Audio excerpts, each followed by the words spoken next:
Vérité au cœur de l'information.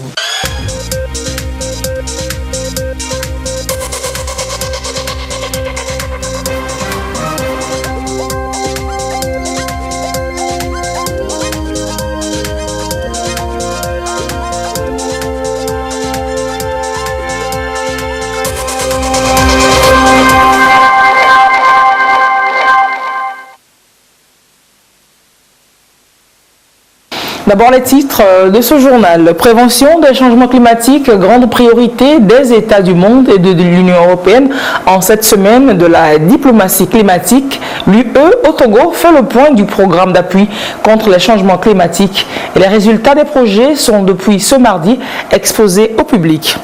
Et les jeunes et leur insertion socio-professionnelle, on en parle dans ce journal avec un bilan à mi-parcours sur le projet d'opportunité d'emploi jeunes vulnérables.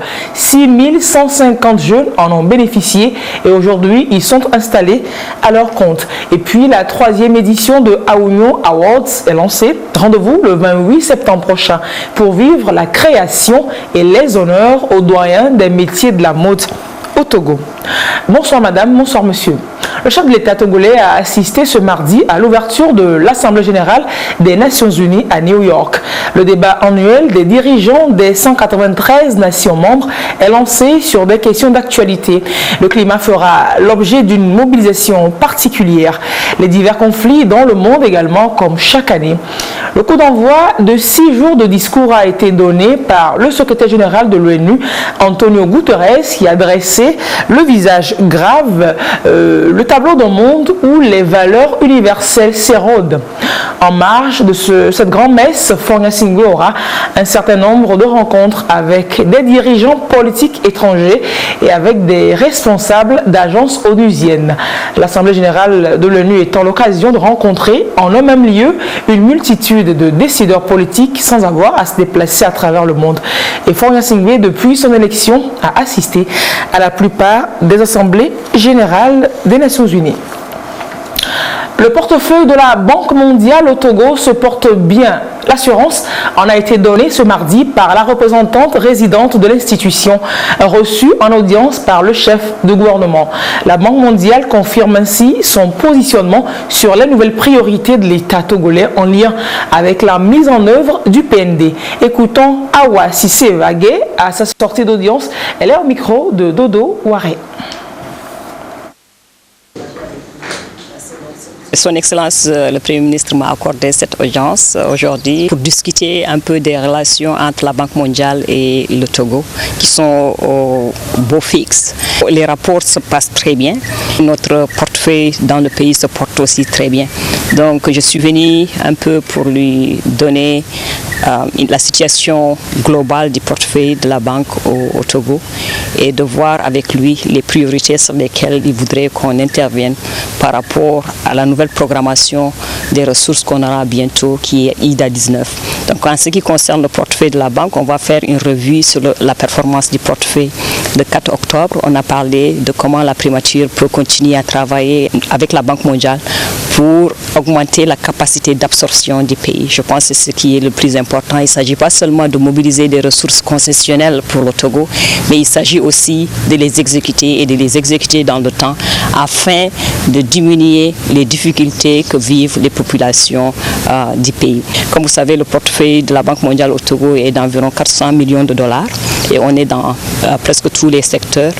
La capacité d'exécution au cours des 12 derniers mois a été bonne et on espère continuer à travailler avec les différents ministères et la primature sous le leadership du Premier ministre afin que cette capacité d'absorption continue à s'améliorer et que les ressources mises à la disposition du pays soient exécutées rapidement pour le bien-être des populations. Les priorités seront à peu près ceux qui sont déjà définis dans le plan national de développement du Togo 2018-2022 et on s'aligne sur ces priorités-là.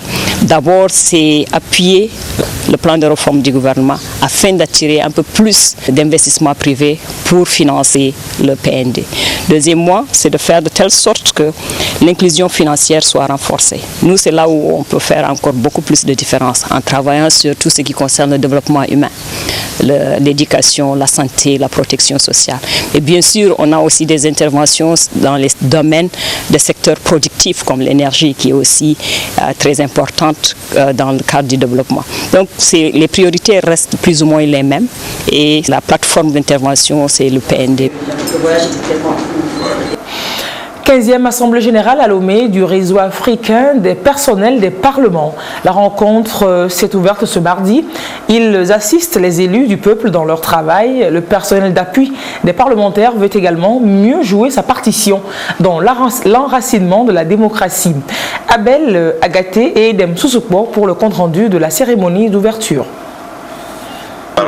Au niveau de la maman, on tête la grand-mère. Il planche sur les bonnes pratiques dans l'enracinement de la démocratie en Afrique. Ses collaborateurs des députés, à travers le réseau africain des personnels des parlementaires, RAPP, vont aussi mener de profondes discussions pour la consolidation de leur regroupement. Pour le RAPP, la paix et la cohésion sociale découlent de la consolidation de la démocratie et donc les assistants parlementaires doivent jouer aussi leur partition aux côtés de ceux qui légifèrent. À l'ère du numérique, les assises vont permettre d'examiner le projet de gestion électronique des débats parlementaires. Nous nous intéressons à la formation des personnels parlementaires. Mais vous savez que les personnels parlementaires évoluent dans un contexte éminemment politique, parce que nous travaillons à l'intérieur des chambres parlementaires.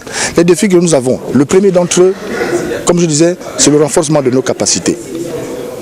Nous pensons que pour être efficace et apporter l'assistance nécessaire et satisfaisante aux parlementaires, nous devons être bien formés. Cette formation, c'est une formation qui n'est pas ab initio, mais c'est une formation continue de nos personnels. Vous savez que dans plusieurs chambres parlementaires aujourd'hui, il y a encore ce que nous appelons les sténotypistes. Donc la prise mécanique et matérielle des débats avec des machines sténotypistes. Aujourd'hui, pour faciliter le travail, notamment des secrétaires de séance, des administrateurs, nous avons pensé qu'il fallait ne pas résister à la vague du numérique. Donc il s'agit simplement, en fait c'est un logiciel qu'il faut acquérir, qui est basé sur la reconnaissance vocale et qui permet de faire des transcriptions. Le 4e vice-président de l'Assemblée nationale, représentant la présidente de l'institution, a précisé que le Parlement togolais continue de jouer son rôle primordial de vitrine de la démocratie. Depuis cette législature, notre pays a connu des avancées démocratiques très appréciables. Ainsi, nous avons réussi le pari des réformes constitutionnelles avec à la clé l'adoption de la loi de révision constitutionnelle du 15 mai 2019.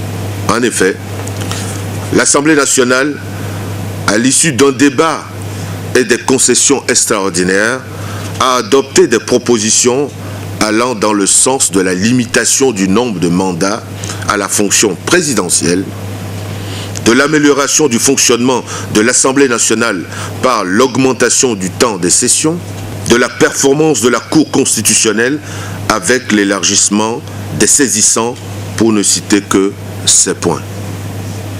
Par ailleurs, l'Assemblée nationale a permis à notre pays de se doter des textes pour la tenue réussie des élections locales et qui va très certainement enregistrer sous peu de temps l'installation des conseillers municipaux dans nos mairies. Les défis sont multiples et pas comme Adrovi à relever qu'il faut passer à une étape importante, celle relative à la communication et à l'information des citoyens sur la pratique parlementaire. À l'issue de cette 15e Assemblée générale du RAPP, les représentations nationales des pays membres pourront mieux s'appuyer sur des ressources humaines de qualité, des administrations parlementaires professionnelles et performantes. Nous sommes en pleine semaine de la diplomatie climatique, une initiative européenne depuis 2016 pour éviter que la planète ne se dirige vers des températures au-delà de ce que les écosystèmes et l'humanité ne peuvent tolérer. Au Togo, la délégation de l'Union européenne fait le point du programme d'appui contre les changements climatiques qu'elle finance. On en parle avec Antoinette Romao-Vovor. L'Union européenne s'est engagée à lutter contre les effets du changement climatique. La mise en place de l'Alliance mondiale contre le changement climatique est donc un point d'ancrage pour le renforcement du dialogue, échange d'expériences et la coopération avec les pays en développement les plus vulnérables, dont le Togo. Un an après la signature de la Convention de financement du programme d'appui à la lutte contre les changements climatiques avec 6 ONG, on fait le point pour mieux avancer. Les résultats semblent déjà satisfaisants. L'allure que les actions ont prises sur le terrain sont encourageantes et nous croyons que nous allons maintenir le même cap pour la mise en œuvre des activités sur le terrain. Le programme d'appui à la lutte contre le changement climatique, financé à hauteur de 10 millions d'euros par l'Union européenne sur une durée de 5 ans, permet d'accompagner les communautés pour la gestion des résiliences des changements climatiques et des aires protégées. Je suis assez impressionné par les résultats que les ONG et l'ODF ont obtenus depuis une année. Les besoins sont énormes, la demande est bien plus importante que celle que les projets peuvent satisfaire, ce qui est une très bonne chose. Ça signifie que les gens sont intéressés par nos projets. L'Union européenne est en train de faire sa partie, mais évidemment on ne pourra pas combler l'ensemble des besoins. Il est important que les autorités et la société civile se mobilisent pour pérenniser certaines actions et les rendre durables dans le long terme. Ce programme place la jeunesse au cœur des actions pour plus de participation dans la gestion et la lutte contre le changement climatique. Et justement, ces projets soutenus par l'Union européenne dans le cadre de ce programme d'appui à la lutte contre le changement climatique sont exposés en une sorte de foire sur le campus de l'Université de Lomé. Dans les stands ouverts au public, l'on peut voir et apprécier des initiatives éco-responsables. Visite guidée à l'ouverture officielle de cette exposition avec Amira Biao et Ekwe Salah.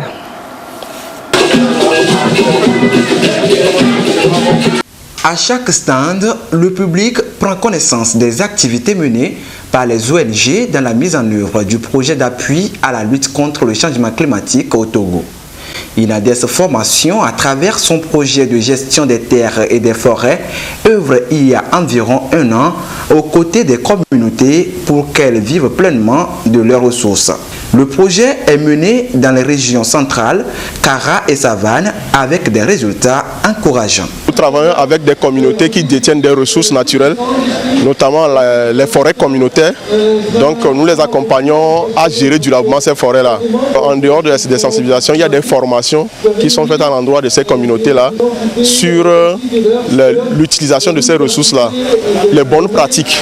Ils ont vu effectivement que la chose a évolué négativement, donc ils ont défini aujourd'hui des plans pour pouvoir corriger ces problèmes-là et créer leur forêt avec une gestion vraiment durable qui permet aux générations futures d'en bénéficier. Goha Atisso est un artiste sculpteur.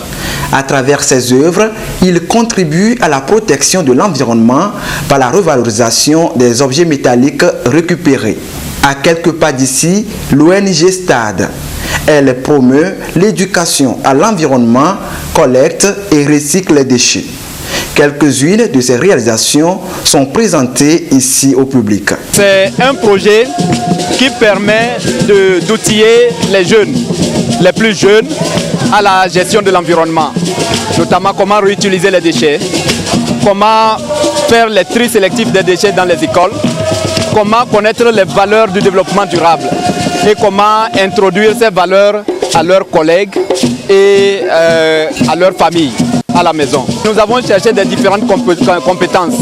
Les gens qui utilisent les objets comme des bouteilles d'eau, comme des boîtes de conserve, les canettes, et qui essayent de modeler ces outils-là en d'autres objets de valeur. Je travaille avec les objets que les gens ils ont déjà jetés dans les rues, les bois de tomates, les bois brûlés. Je fais le recyclage pour pouvoir créer quelque chose d'ordinaire, quelque chose de précieux pour vraiment prendre soin de la nature. C'est ça qui m'a permis, cela fait 2 semaines, je suis allé en Égypte rapporter le prix des sculpteurs, meilleurs sculpteurs d'Afrique, parmi 3520 participants. Elles sont 7 ONG avec des projets bien définis à exposer dans cet espace pour le compte de la semaine de la diplomatie climatique.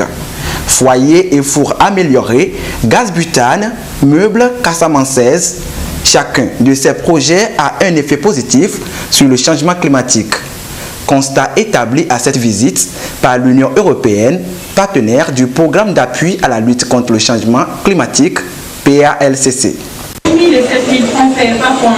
Et la question de l'assainissement et de l'hygiène au Togo, encore un souci majeur. La mise à disposition et l'utilisation effective des infrastructures sanitaires, un véritable défi à relever. Quelle stratégie faut-il donc mettre en place afin de parvenir à un assainissement total d'ici à 2030? Un atelier régional d'échange et de partage d'expériences en la matière s'est ouvert ce mardi à Lomé. On en parle avec Komu Poyode. Des infrastructures, encore un souci dans la sous-région et au Togo pour assurer l'hygiène et l'assainissement. La défécation à l'air libre, toujours remarquable, constitue un véritable problème de santé publique. On note alors un manque en matière de construction des latrines. Selon les estimations, en 2017, seulement 11% de ménages utilisent les installations modernes. Il va falloir renverser donc la tendance.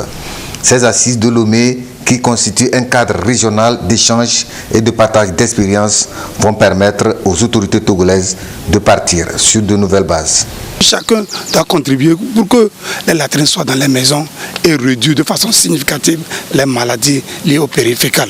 Donc c'est le souci qui prévoit. Et on amène les pays en échange pour que chaque pays apporte sa vision, ses expériences vécues et nous allons partager pour pouvoir améliorer et avoir de bonnes pratiques sur le terrain et espérer que nos communautés vont gagner pour que le bien-être soit resté au développement.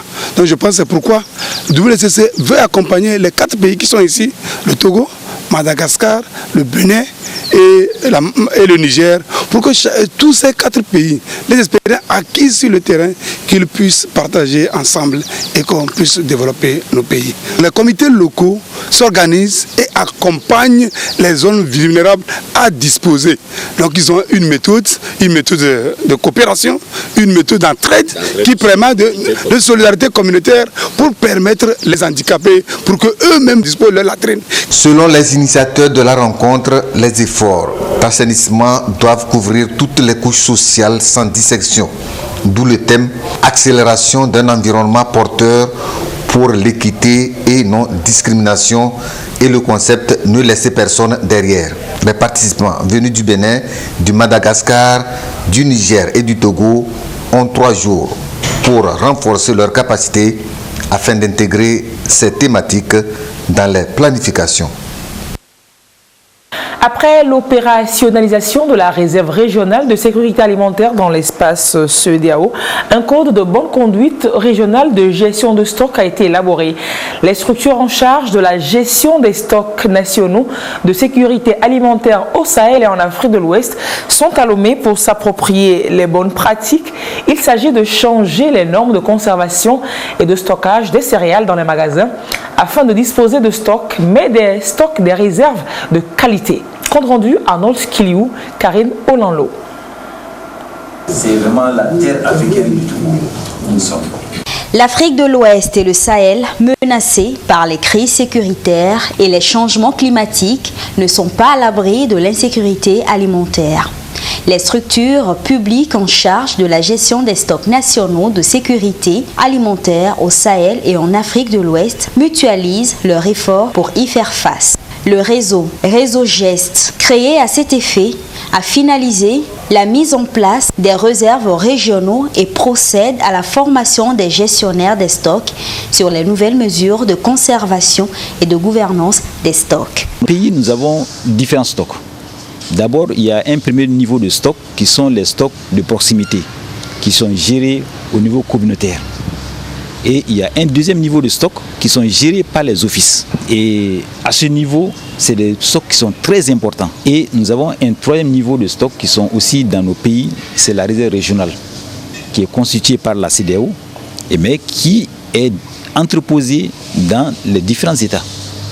Et donc, nous devons faire en sorte que ces différents stocks soient bien gérés pour qu'en cas de difficulté alimentaire dans un pays, nous puissions intervenir rapidement.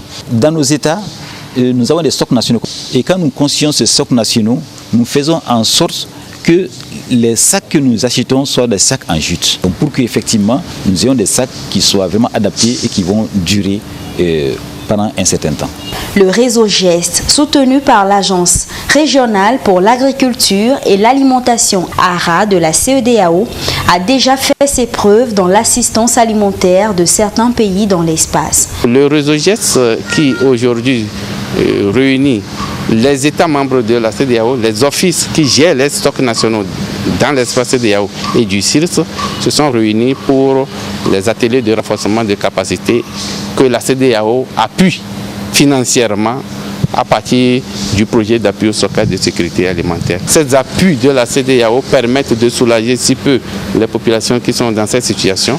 Et tout dernièrement, nous avons pu donner également au Mali 5000 tonnes de céréales. En fait, ce ne sont pas des dons, ce n'est pas gratuit, ce sont en quelque sorte des stocks de la réserve que nous mettons à la disposition de ces pays qui se sont engagés à les reconstituer. Le Togo a été félicité pour son apport dans la constitution des réserves régionales.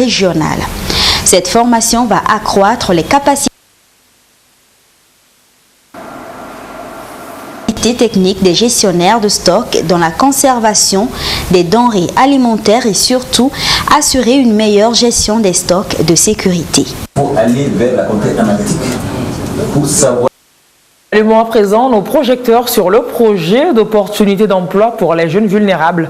Après 2 ans de mise en œuvre, EJV a bénéficié à plus de 6150 jeunes engagés dans un volontariat citoyen. Ils ont aidé à réaliser de micro-projets définis par leur communauté de base. Ensuite, eux-mêmes, ils ont été soutenus à mettre en place des activités génératrices de revenus à leur propre compte. Bilan à mi-parcours de ce projet avec Luc Cassi. Projet d'opportunité d'emploi pour les jeunes vulnérables EJV. Une initiative du gouvernement togolais pour offrir de l'emploi aux jeunes des milieux ruraux. 14 000 jeunes ont été identifiés par ce projet suite à un tirage au sort réalisé dans les villages bénéficiaires. Ils sont appelés à faire des travaux d'intérêt communautaire. Sur ce nombre retenu, plus de 6150 jeunes vulnérables sont déjà employés dans 88 villages au Togo. Grâce à leur dévouement à la mission de volontariat communautaire, 88 micro-projets sont réalisés avec succès. De ces micro-projets, on relève 56 aménagements de pistes, plus de 21 560 plans mis en terre à des fins de reboisement et 40 ouvrages de type radier ou d'allô sur les pistes. Les bénéficiaires de ce projet ont l'occasion de développer de saines habitudes de travail et d'acquérir des valeurs citoyennes et civiques en participant aux différentes activités valorisées par la communauté. À l'issue de leur volontariat d'engagement citoyen, ces jeunes ont soumis leurs plans d'affaires. Des plans d'affaires qui sont étudiés pour l'octroi de subventions devant servir au financement de leurs activités génératrices de revenus. Une disposition inscrite dans la composante appui aux AGR du projet EJV. Disposition qui recommande l'allocation des ressources aux meilleurs jeunes en vue de la création ou de l'extension de leurs activités génératrices de revenus.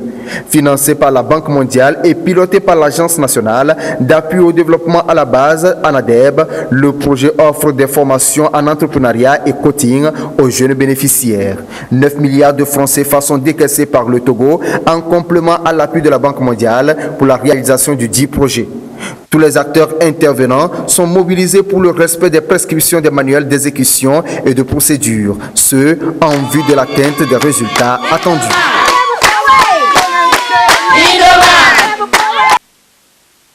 aux jeunes entrepreneurs, le chef de l'État a instruit de réserver au moins 20% des marchés publics. Mais encore faut-il s'y connaître en montage correct de dossiers. L'autorité de régulation des marchés publics a ainsi donné les outils aux jeunes et femmes entrepreneurs d'Atakpamé. Le compte rendu de la formation avec Sylvain Aboudou. Des jeunes et femmes entrepreneurs renforcent leur acquis pour accroître leur performance devant leur permettre de bénéficier des 25% qui leur sont réservés dans les attributions des marchés publics. Ce quota, qui était de 20%, est désormais porté à 25% par le chef de l'État pour inciter davantage les jeunes à bénéficier de cette opportunité du gouvernement togolais. C'est dans ce sens que ces jeunes entrepreneurs acquièrent ici des connaissances relatives aux bonnes pratiques à opérer pour leur faciliter les démarches en matière de montage de dossiers. Les formateurs nous ont donné toutes les connaissances nécessaires, depuis la conception jusqu'au montage des dossiers en ce qui concerne le marché public. Nous avons tellement appris beaucoup de choses et puis surtout la pratique de montage des dossiers et comment faire en sorte que ce dossier soit compétitif, exhaustif et conforme. Nous pouvons dire que nous sommes aptes à pouvoir monter un dossier jusqu'à ce que nous puissions décrocher un marché d'appel d'offres en ce qui concerne l'opportunité que le gouvernement, à travers son chef d'État, nous offre les 25% du marché public. On a de larges compréhensions sur les différents concepts qui entrent en jeu en matière de la commande publique. On a acquis aussi comment chercher ces marchés, où pouvons-nous retrouver ces marchés, comment pouvons-nous analyser ces marchés et comment pouvons-nous monter nos offres pour compétir à ces marchés. Pour le compte de l'exercice budgétaire 2018, ces jeunes et femmes entrepreneurs ont rapporté des marchés publics estimés à plus de 12 milliards de francs CFA. Cette belle performance a été appréciée par le gouvernement qui mène des actions pour renforcer l'entrepreneuriat des jeunes en vue de rendre le secteur plus vital. Cette formation vraiment est venue à point nommé pour aider nous les jeunes entrepreneurs à pouvoir s'en sortir, et ceci est une bonne occasion. Nous profitons pour dire un grand merci au chef de l'État et nous prions Dieu de lui donner longue vie pour qu'il continue davantage à s'occuper de nous jeunes et femmes entrepreneurs du Togo. Je remercie Monsieur le Président Faure Eswazina Nyasigbe pour nous avoir accordé cette opportunité d'entrer dans le processus aussi. La formation est assurée par l'autorité de régulation des marchés publics qui accompagne les jeunes dans cette dynamique en vue de leur permettre de cerner l'environnement des marchés ainsi que la préparation des offres. Ceci en vue d'être à même de jouer efficacement leur partition pour valoriser leur potentiel d'acquisition de ces marchés publics au Togo. Ce sont donc 25% des marchés publics réservés aux jeunes et aux femmes. Elles ont demandé pour leur part également une formation pour entreprendre et réussir. Elles, ce sont les femmes du canton de Défalé à Lomé, regroupées au sein de l'association Défalial. On en parle avec Medina Salami. Ces femmes sont des ressortissantes du canton de Défalé, dans la région nord. Regroupées au sein de l'association Défaliel, l'épanouissement de la femme togolaise reste leur principale préoccupation. Pour elles, il faut assurer l'autonomisation financière de la femme à travers la promotion des activités génératrices de revenus AGR. C'est dans ce sens qu'elles forment leurs membres sur les techniques de création et de gestion d'une AGR. Nous avons réuni les femmes de notre association pour apporter notre apport dans le développement économique de nos femmes, parce qu'elles ne savent pas tellement comment faire les activités génératrices de revenus. Elles n'arrivent pas à faire la différence entre le capital et le bénéfice. Donc nous sommes venus pour être outillés des stratégies à utiliser afin de pouvoir réussir à notre activité génératrice de revenus. Déjà, nous sommes en train d'élaborer un projet, un micro-projet pour mettre sur pied à Lomé ici une petite entreprise au nom des femmes de Défalé. Au sortir de cette activité, nos comportements vont changer parce qu'avant, les activités que nous menions c'était en imitant les autres, on voit tel qui fait telle activité, qui lui rapporte, alors on suit, sans vraiment chercher à faire l'étude du marché et est-ce qu'on a les capacités pour pouvoir mener cette activité. Donc on sort avec un plus et je crois que mes sœurs, à partir d'aujourd'hui, seront plus épanouies. Une AGR bien structurée et réussie. Désormais, elles ont les outils pour y arriver. Et c'est ainsi qu'elles pourront jouer leur rôle dans le développement socio-économique de la nation. Créée en 2016, l'association de Faliel œuvre pour l'union, la cohésion et l'épanouissement des femmes de Defalé à Lomé. Et ce communiqué du service de communication de la présidence de la République. Présent à New York dans le cadre de la 64e session de l'Assemblée générale des Nations unies, le président de la République, son Excellence, M. Faure Essoziman Gnassingbé, a assisté ce 24 septembre 2019 à la séance d'ouverture du débat général au siège de l'organisation. Durant une quinzaine de jours, les leaders de la planète interviendront pour fixer le cap d'une approche de prospérité de leur nation en vue de dynamiser les efforts faits au niveau multilatéral en faveur de l'élimination de la pauvreté, d'une éducation de qualité, de l'action climatique et de l'inclusion. Au siège des Nations Unies, les dirigeants des 193 pays membres s'exprimeront tour à tour sur des sujets qui préoccupent leur peuple. Le secrétaire général des Nations Unies, Antonio Guterres, et d'autres intervenants, notamment les chefs d'État et de gouvernement, ont insisté sur une stratégie commune de lutte contre le réchauffement climatique, le terrorisme, la faim, la misère et bien d'autres fléaux. Déjà hier, le président togolais Faure Gnassingbé a participé activement à des sessions et rencontres de haut niveau portant sur l'action pour le climat à l'initiative du secrétaire général des Nations Unies et sur la protection de la liberté de religion initiée par le président américain Donald Trump. Le président Faure Gnassingbé a également échangé en bilatéral avec diverses personnalités sur des questions de développement et de coopération dans la perspective de rassurer les partenaires à investir davantage au Togo.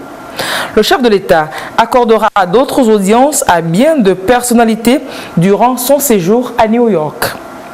Lundi, le président de la République était l'invité d'honneur au lancement de Africa Center, une plateforme de prestations digitales aux côtés de Aliko Dangote, Mo Ibrahim, Bill Gates et du président ghanéen Nana Akufo-Addo.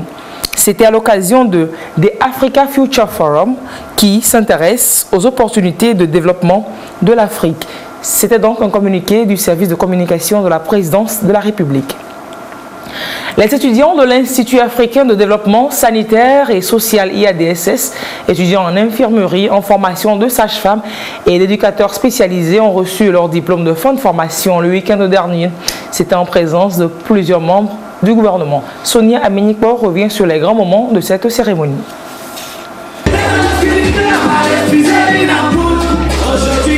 Les étudiants de l'Institut africain de développement sanitaire et social IADSS sont en joie. Après 3 années de formation d'infirmiers, de sages-femmes et d'éducateurs spécialisés, ils reçoivent ici leur diplôme. Je m'engage solennellement devant Dieu et en présence de cette assemblée à mener une vie interne et à remplir fidèlement les devoirs de ma profession. Au moment d'être admis comme membre de la profession médicale, je m'engage solennellement à consacrer toute ma vie au service de l'humanité. Par ce serment d'Hippocrate, les lauréats de la première et deuxième promotion s'engagent à servir et faire don de soi à leur communauté et à l'humanité tout entière. Cette cérémonie, c'est aussi une occasion pour le premier responsable de cet institut d'appeler les nouveaux récipiendaires au professionnalisme dans l'exercice de leurs fonctions. Tout en accomplissant vos obligations pédagogiques, beaucoup d'entre vous devez assumer des responsabilités familiales, comme je l'ai dit. Et pourtant,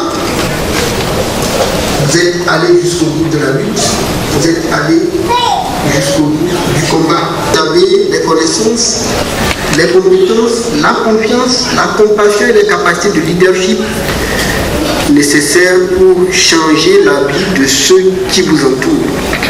Et je dirais pour changer la vie des populations togolaises. Le bien-être des populations constitue une préoccupation majeure pour les autorités du pays. En témoigne la présence des membres du gouvernement, signe de leur adhésion à cette initiative. Chers diplômés, vous êtes des professionnels de qualité. Quand vous allez entrer dans la vie professionnelle, faites tout pour mériter ce qu'on vous a enseigné. Ayez foi en ce qu'on vous a enseigné. Et vous verrez que le chemin sera large et ouvert pour vous.